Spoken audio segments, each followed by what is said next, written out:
Hello students, एक बार फिर से आप सभी का स्वागत है। आज मैं क्लास 10 के चैप्टर 3 जो कि है दो चर वाले रैखिक समीकरण युग्म, जिस चैप्टर को पढ़ाने वाला हूं, आप लोगों के साथ कुछ बातें इस चैप्टर से संबंधित करने वाला हूं। तो अगर आप लोगों ने चैप्टर 1 या चैप्टर 2 की पढ़ाई अभी तक नहीं की है तो आप हमारे चैनल के प्लेलिस्ट में जाके चैप्टर 1 और चैप्टर 2 के क्वेश्चंस का सॉल्यूशन को देख सकते हैं और वहाँ पे आप चैप्टर 1 2 को बढ़िया से समझ सकते हैं।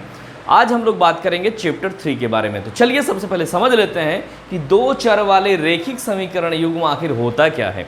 तो आपको याद होगा क्लास 9 में आपने पढ़ा था दो चर वाले रैखिक समीकरण। तो दो चर वाले रैखिक समीकरण एक बार फिर से हम लोग उस चीज़ को रिमाइंड करेंगे और फिर बढ़ेंगे चैप्टर 3 क्लास 10 में। तो चलिए देख लेते हैं दो चर वाले रैखिक समीकरण क्या होते हैं। जैसे ax plus B Y plus C is equal to 0, ये जो इक्वेशन मैंने यहाँ पे लिख दिया यही है दो चर वाले रैखिक समीकरण। ax plus B Y plus C is equal to 0। यहाँ पे आप देख पा रहे हैं ये जो x और ये जो y है ये दो चर हैं, ठीक है। उसके बाद a, b और c क्या है, तो a, b और c जो है a, b, c यहाँ पे कांस्टेंट है, स्थिरांक है, ठीक है।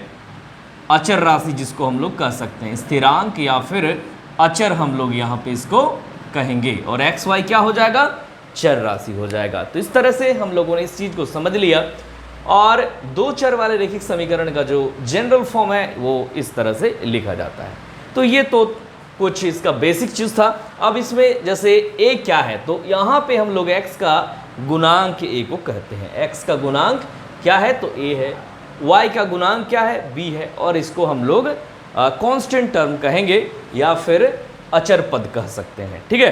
तो इस तरह से ये हो गया दो चर वाले रैखिक समीकरण।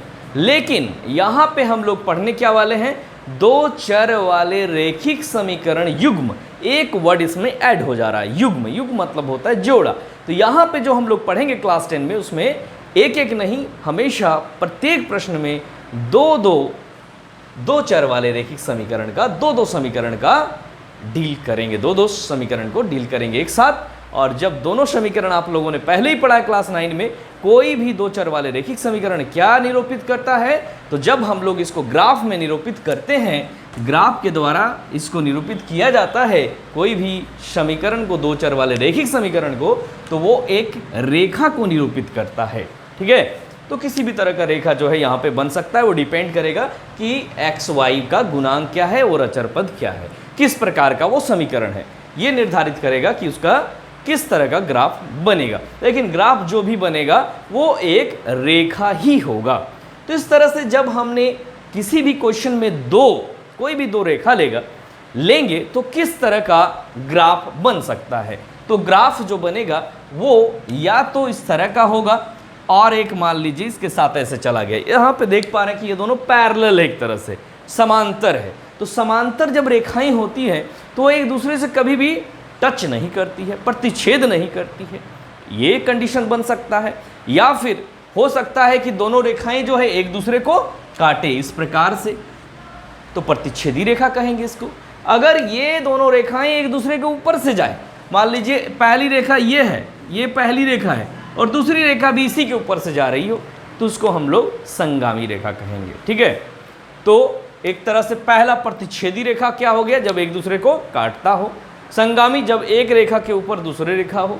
और तीसरा पैरेलल होगा, समांतर होगा, जब एक दूसरे को कहीं भी टच ना करे। तो कोई भी दो रेखा ग्राफ में यही तीन चीज़ों को निरूपित कर सकता है, इसके अलावा और कुछ नहीं होगा। तो इस चीज़ को हमने समझ लिया कि इस चैप्टर में जो प्रश्न होंगे, प्रत्येक प्रश्न में दो समीकरण होंगे और दो समीकरण दो रेखाओं को निरूपित करेंगे। और दोनों रेखाएं कैसी कैसी हो सकती हैं, या प्रतिच्छेदी या संगामी या फिर समांतर होंगी, ठीक है।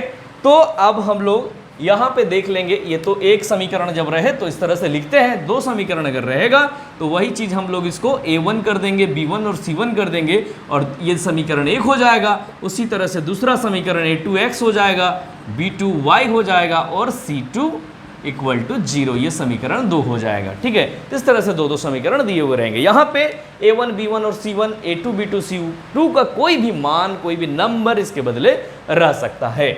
जहाँ पे c2 और c1 जो है 0 हो भी सकता है, लेकिन a1 b1 a2 b2 कभी भी 0 नहीं होगा। ठीक है, तो इस तरह से ये चीज़ समझ में आप लोगों को आ गया, और किस किस तरह का इसका निरूपण होगा ये भी चीज़ समझ में आ गया।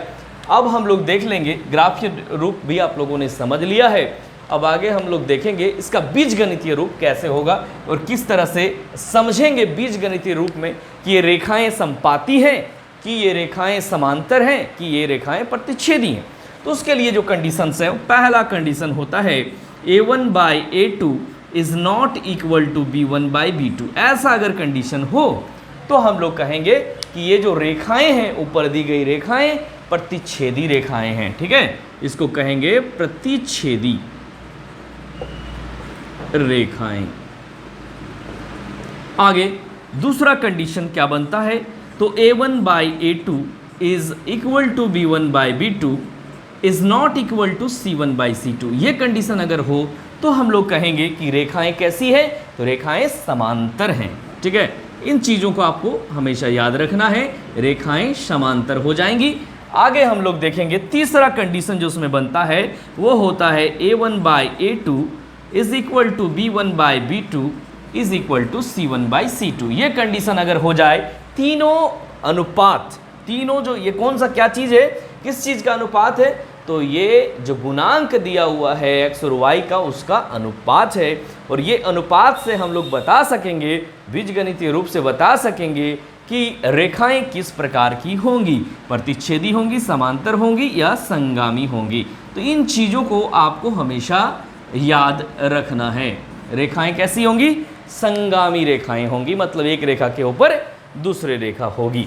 अगर हम लोग ग्राफ नहीं बना के, ये तो हो गया पहले जो हम लोगों ने सीखा था, उसमें ग्राफ आपको बना के देखना पड़ेगा कि रेखाएं कैसी आखिर हो कैसी रही है।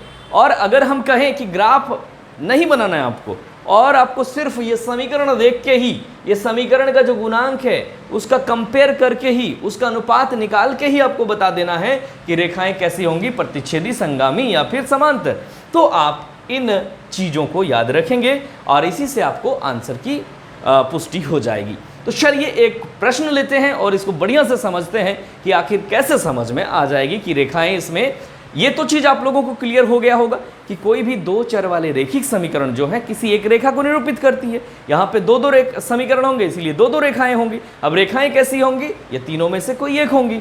अब वो कैसे समझेंगे, तो ग्राफ बना के समझ सकते हैं। अब अगर ग्राफ बनाते हैं तो आपने क्लास 9 में इस चीज़ को बनाया भी होगा कि सबसे पहले किसी भी एक समीकरण के लिए ग्राफ, एक टेबल बनाते थे, उस टेबल के आधार पर उसको ग्राफ में आप निरूपित करते थे। तो वैसा यहाँ पे दो समीकरण है तो दोनों के लिए दो अलग अलग टेबल होगा, और उसको जब हम लोग ग्राफ में निरूपित करेंगे तो वो रेखाएं या तो एक दूसरे को काटेंगी, या समांतर जाएंगी, या संगामी होंगी। लेकिन इतना काम अगर हम नहीं करना चाहें और हम चाहें कि जल्द से जल्द हमको पता चल जाए बिना ग्राफ के ही कि आंसर क्या होगा, आखिर रेखाएं कैसी होंगी, तो कैसे होगा, तो उसके लिए ये चीज़ है। और चलिए अब इसको हम लोग कुछ प्रश्न लेके और कुछ उदाहरण से इसको समझ लेते हैं। तो चलिए सबसे पहला जो एग्जाम्पल हम लेंगे यहाँ पे वो कुछ लेके समझते हैं। चलिए एग्जाम्पल जो लेंगे हम 2x + 3y + 5 is equal to 0, ये पहला समीकरण हो गया। दूसरा समीकरण हम लेंगे 4x - 3y + 10 is equal to 0। तो इस तरह से हमने दो समीकरण अलग अलग ले लिया है। अब इसका समाधान हमको बताना है। समाधान तो नहीं करना है, एक्स वाई का वैल्यू तो हमें नहीं बताना, सिर्फ ये बताना है कि ये एक रेखा होगा, ये एक रेखा होगा। ये दोनों रेखाएं आखिर ग्राफ अगर बनाएंगे तो कैसी बनेगी, एक दूसरे को काटेगी, एक दूसरे के ऊपर जाएगी या समांतर जाएगी। तो उसके लिए इन चीज़ों को हमें देखना है, यानी कि अब हमें गुणांक पर बात करना पड़ेगा। तो सबसे पहले हम लोग गुणांक को लिख लेंगे। a1 कितना है, तो x के साथ क्या है, 2 है। b1 कितना है, तो 3 होगा, और c1 जो कांस्टेंट है वो 5 है। उसी तरह से a2 को लिख लेंगे, कितना है, 4 है। b2 कितना है, -3 है, और c2 कितना है, तो c2 आपके पास 10 है। तो हमने सारे गुणांक को लिख लिया है। अब आपको कंपेयर करना है, तो कंपेयर सबसे पहले a1 बाई a2 करेंगे। a1 बाई a2 2/4 हो जाएगा। a1 का वैल्यू 2 है, a2 का वैल्यू 4 है, तो इस तरह से इसको जब डिवाइड करेंगे तो 1/2 आएगा। आगे b1 बाई b2 करेंगे। b1 बाई b2, b1 का वैल्यू कितना है तो आप देख पा रहे हैं 3 है, और b2 का वैल्यू -3 है। जब इसको सॉल्व करेंगे -1 आएगा। उसी तरह से c1 बाई c2 वही आप कंपेयर कर लेंगे। जब इसका रेशियो निकालते हैं तो आपको 5/10 मिलेगा। इस तरह से 1/2 हो गया। तो देखिए तीनों का जो रेशियो है हमारे पास अब उपलब्ध है। अब इसको देख के आप बता सकते हैं कि रेखाएं आखिर कैसी होंगी। तो सबसे पहले आपको चेक करना है पहला वाला, क्या a1 by a2 is equal to b1 by b2 है, क्या ये दोनों बराबर हैं? 1/2 और -1 बराबर होता है क्या? नहीं होता है, ठीक है। तो इसी तरह से a1 बाई a2 यहां लिख देंगे हम लोग। So a1 by a2 is not equal to b1 by b2। तो जब ये कंडीशन होगा तो क्या होगा? रेखाएं प्रतिच्छेदी। अतः रेखाएं कैसी हैं? रेखाएं प्रतिच्छेदी हैं। बस यही तो था, यही चीज को समझना है आपको।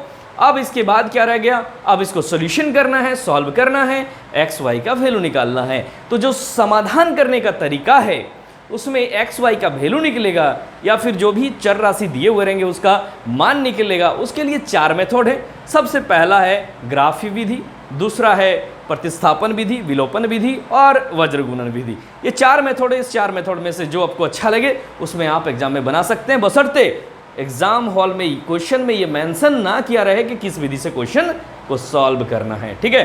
तो आप लोग ग्राफी विधि से परिचित है, पहले क्लास 9 में पढ़ चुके हैं। इस क्वेश्चन में क्या करना है, दो ग्राफ बनेगा और दोनों ग्राफ किस तरह से बन रहा है इस चीज को आपको निरूपित करके दिखाना है। तो इस वीडियो में हम लोग यही समझे कि आखिर इसका बेसिक क्या है, चैप्टर 3 में हम लोगों को पढ़ना क्या है, और आप लोग इसका स्क्रीनशॉट ले लीजिए या लिख लीजिए इसको। अब हम लोग मिलेंगे नेक्स्ट वीडियो में जहां पे हम लोग क्वेश्चंस को सॉल्व करते हुए नजर आएंगे। तो वीडियो अगर अच्छा लगा हो तो लाइक करें, अपने दोस्तों को भी शेयर करें, और चैनल अगर अभी तक सब्सक्राइब आप लोगों ने नहीं किया तो कर दीजिए। थैंक यू, मिलते हैं नेक्स्ट वीडियो में।